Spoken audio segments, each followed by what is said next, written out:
seat, please. So we've got a lovely surprise this morning. We're going to start off with Sadie playing Promise by Michael Nyman.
Thanks so much, Sadie. That was beautifully played, and what a gorgeous piece.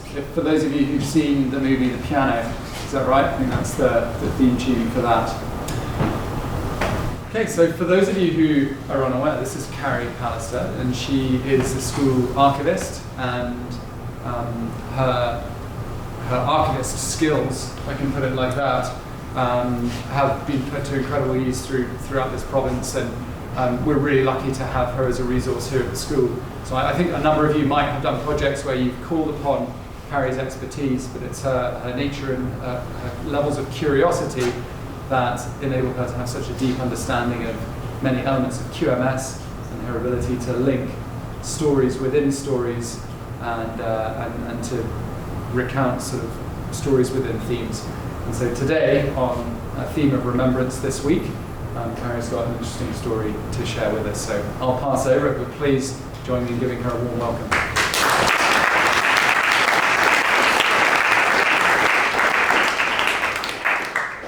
Thank you, Mr. Monroe. I'd like to start with land acknowledgement. I would like to acknowledge the traditional ancestral unceded territory of the Quw'utsun, Malahat, Tubaset, Halalt, Penelakut, Tsumenis, Laixin, Pakwachin, Dididat, and Pachidat peoples on which we are learning, working, and gathering today. I would like to apologize for doing this presentation sitting. I've hurt my ankle and I'm in a fair amount of pain. So usually I'm up and about and waving my hands around, so apology. So I'd also like to acknowledge the Indigenous peoples who fought in both World Wars. About 4,000 First Nations fought in World War I, and at least 3,000 First Nations, including 72 women enlisted, as well as unknown numbers of Inuit, Métis, and other Indigenous peoples. So I'd like to acknowledge them. And doing this research, I discovered that the First Nations have a completely different day than the 11th of November to remember their fallen, and that is the 8th of November. So continuing on this train of thought, I thought, does the whole world celebrate their fallen on November 11th? And indeed they do not. So the 11th, the Remembrance Day that we remember here in Canada, is the same day that they do in the United Kingdom, in France, and the United States. But Anzac in New Zealand and Australia is the 25th of April. In Germany, that's November the 16th. In Italy, November 4th. Sweden, May 29th. In Japan, the National Memorial Service for the War Dead is June 15th. In China, December 13th. And Korea, it's June 6th. So all over the world, people remember their fallen from different conflicts on different days. So I'd just like to take a moment to talk a little bit about this chapel that we sit in today. And it is, in essence, a memorial chapel. There are memorial windows and there are memorial plaques throughout the chapel that you may not have noticed while you're sitting here. So we have Miss Denny's father and mother's windows back here. I feel like a flight attendant. They're back here.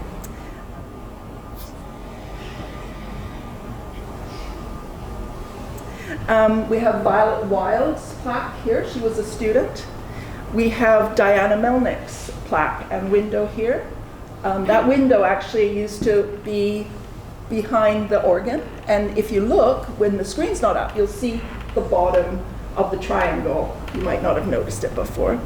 We have a window for Kenneth Roy Laird, who I have absolutely no idea who he is, but I'm sure I'll find out soon.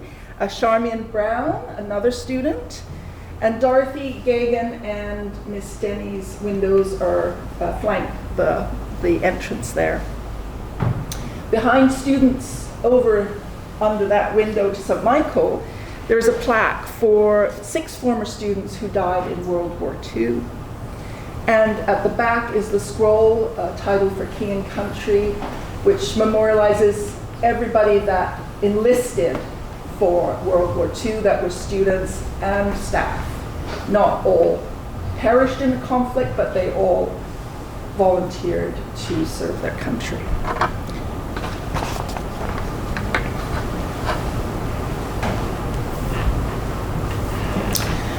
Today I'm going to talk about Robert Edmund Barry Denny. He was one of the 4 brothers of Miss Nora Denny, one of the foundresses of Queen Margaret School. He was born in England, and he died in France, but he had spent some time in Canada before that. He was a young man. His father was a doctor, and he followed in his father's footsteps and was training to be a doctor at the London Hospital. Something happened, I'm not sure what, but a few years later he's on a boat with his sister Iris on their way to Canada. Not sure why, he never finished his studies as a doctor. Maybe he didn't do well, maybe he just didn't like it. I have no records that declare why he didn't do that.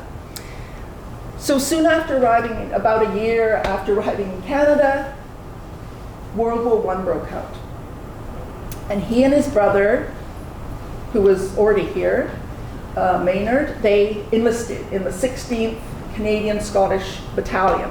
So they were in Victoria, they went down to the recruiting office, they signed up, and within a couple months they were on their way to Valcartier in Quebec to train in trench warfare.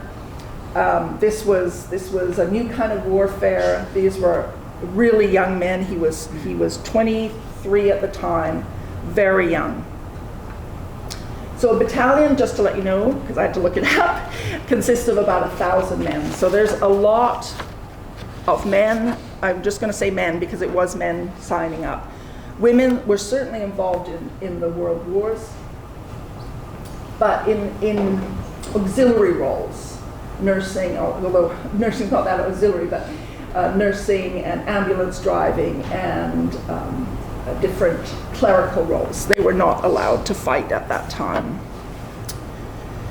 So the first Canadian contingent arrives in England. They undergo more training. There's these huge camps. There's soldiers from all over the Commonwealth. They come and they get ready to go to France. So the 60th Canadian Scottish Battalion they're mobilized, they go to France, and they're right away involved in the battle at Ypres. And this is a horrendous battle. And there's combined, and it's called the Battle of Festubert. Now some of you may have noticed that downtown Duncan has a Festubert Street. At least that's how I pronounced it until I researched that it is actually Festubert. And we have a street. We have other, Mr. Munro pointed out that we do have other streets in Duncan that are named for World War II battles, World War I and World War II battles, and there's a Ypres Street. I don't know, maybe somebody knows other ones. Do you know any other ones? Well, I live on Anzio. Anzio, so a big Italian battle of the Second World War? Second World War, yeah. So in the street names in various towns, we do commemorate some of those horrific battles. So the Battle of Festubert was a combined British, Canadian, and Gurkha regiments. It was a 4-day horrendous battle. And it was in this battle that Robert Edmund Barry Denny lost his life.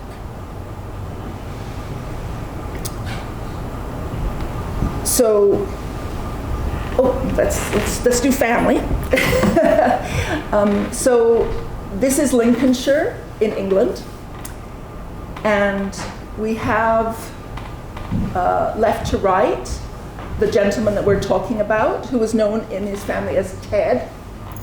Ted, and this is Mr. Denny, the doctor.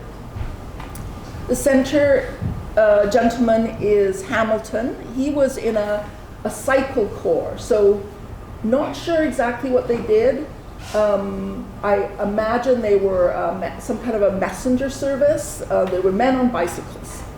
This Nora Denny and Maynard Denny, who also worked at the school here. He kept the grounds really lovely, and he was also a riding instructor. And this is their home in Lincolnshire, in a town called Barkwith. And here are 3 of the brothers that they had when the Canadian contingent arrived in England. Miss Denny, who didn't have any connection to here yet, she wanted to see her brothers. She drove to where they were, and they got together and had a photograph taken. And I know this because of Miss Denny's diaries. And this is Miss Denny. She right after the war broke out in September 1914, she joined the Louth Red Cross Hospital to help the wounded. So Ted loses his life, and during World War I and other conflicts, when a soldier fell, a battlefield cross was erected by his comrades. And we have in this chapel Robert Edmund Barry Denny's battlefield cross. So these crosses were made of pieces of wood that were found on the battlefield. And it marked the spot of the fallen. And then afterwards, they would be taken to a proper cemetery, and they would be given a proper burial, and later on, a more permanent headstone. So I want to read the poem that many of us know, In Flanders Fields. because it was written by a Canadian soldier and doctor who wrote it after one of his best friends died in the battlefield. And because that poem is Canadian, and because that poem really influenced the wearing of the red poppies that we wear on Remembrance Day, I just thought it was appropriate. I want to let you know also that all the photos that I've done in my presentation are from the archives, except for a couple of the colored ones, the poppies and the one at the end. They're all from the Miss Denny's collection.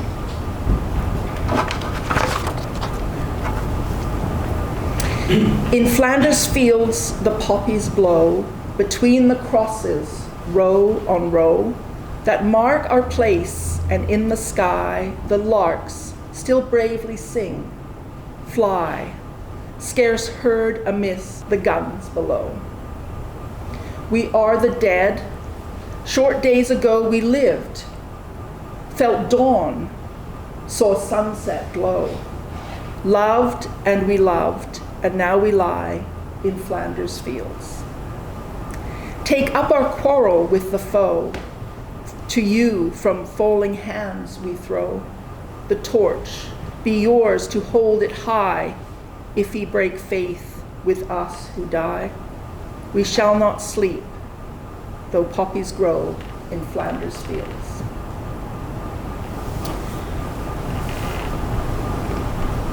So,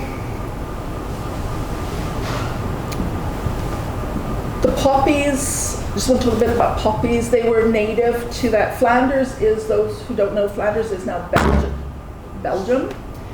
And all in that area, the poppies grew no matter what. No matter what horrific destruction happened, the poppies still grew there. So just wanted to mention that. So the next slide is the actual first resting place of those men who died in that horrific Battle of Festubert. And it's a poignant photo. It's part of Miss Denny's collection. It's written on the back. This is where Ted is buried. And it's a fairly rare photograph. We see more of this type of Commonwealth Grave Cemetery throughout that part of Europe. These cemeteries, of course, are very well cared for by the Commonwealth Graves Commission and are very beautiful, but I think the previous slide really shows the poignancy of the amount of deaths that took place. So now I'm going to ask if you could bring the cross so everybody can see it.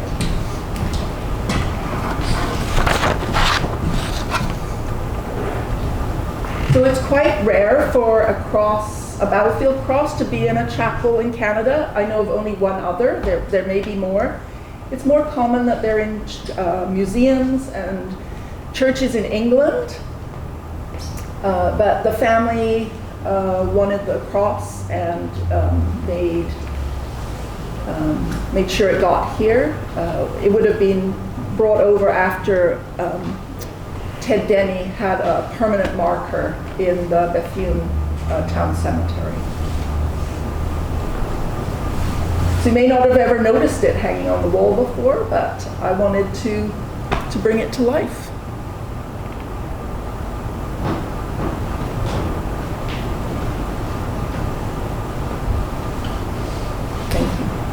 Thank you.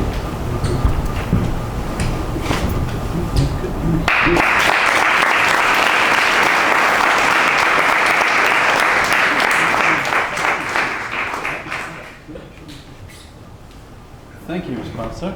An area of fascination for me always has been, and you just piqued my interest again. Picking up on just a couple of points there. Perfect illustration of how we have a tendency, all of us, to take things for granted, right? We we walk past the most beautiful trees without even looking at them because we see them every day. We come into this beautiful building, you know, once a week or twice a week or whatever, and we don't really notice the beauty of the stained glass windows and perhaps some of the plaques or whatever's on the plaques or the cross that you've just. So what you've done today is brought some of the artifacts and some of the features of this chapel to life for us. So thank you so much for doing that. And there's a whole treasure trove more of learning for you if you ever want to go across to the archives. I'm sure Ms. Pallister would be delighted to help you do that. Does anybody have any questions before I carry on? Any questions for Ms. Pallister? Love questions. Loves questions. Loves questions. Did Miss Eddy go on to serve overseas, or did she stay in Canada? She did. So she wasn't in Canada yet. Oh, okay. So she eventually, with the Queen Alexandra Imperial Military Nursing Service, she went to France. She nursed in France. She was at Tapa, which was one of the massive, I think it was 100,000 people in a field hospital. And that was the very center of the Spanish flu in 1918. And then she was back in England after the conflict to nurse some more. And then she felt a little bit uncomfortable in England. I mean, England had really changed. And so she came to Duncan. She had friends here and family, and she came to Duncan, and we sort of know the rest of the story. Yeah. Very good. Any other questions? Okay, so in terms of things to store away and think about doing at some point, I would highly recommend that if you travel to Europe, if you go to France, once you've spent some time in the beautiful city of Paris, then take a train up north to the cemeteries in northern France. So Flanders is mostly Belgium, but sort of in northern France as well. It sort of comes across the border. So some of these cemeteries that, like this one, there's so many of them. And walking around those cemeteries is an incredibly moving experience, particularly when you start looking closely at the crosses and you see the ages of some of the fallen. It's absolutely remarkable. There is a piece of Canada in northern France. There's something you did not know. So a very famous battle, Vimy Ridge, was something that the Allied armies failed repeatedly to take, and then the Canadian regiments were able to take it. So it was an absolutely heroic effort, and in recognition of that, there was an incredible monument at Vimy Ridge and a museum, and that piece of France is actually now Canadian soil. So when you go to Vimy, they greet you at the ticket booth and they say welcome to Canada, which I found amazing. So there's another little thing to do. And in terms of statistics, Ms. Pallister mentioned a couple of battles there, Ypres and Festubert. There was a horrific battle called the Battle of the Somme. Just to put it in perspective, about 600,000 people lost their lives in one day at the Battle of the Somme. So that would be probably every single person on Vancouver Island losing their lives on the same day in one battle. It was a horrific. Ironically, after that First World War, it was called the War to End All Wars because it was so tragic and so horrific. But unfortunately, like human beings, we have a tendency to forget rather than learning from the past. So it's right and fitting that we commemorate the lives that were lost in the service of the countries and communities. And that's what we're doing this week. And that's a perfect start for it. So thanks again, Ms. Pallister.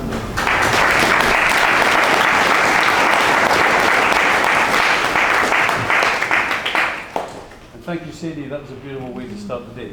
Thank you. Thanks everyone. Have a good day.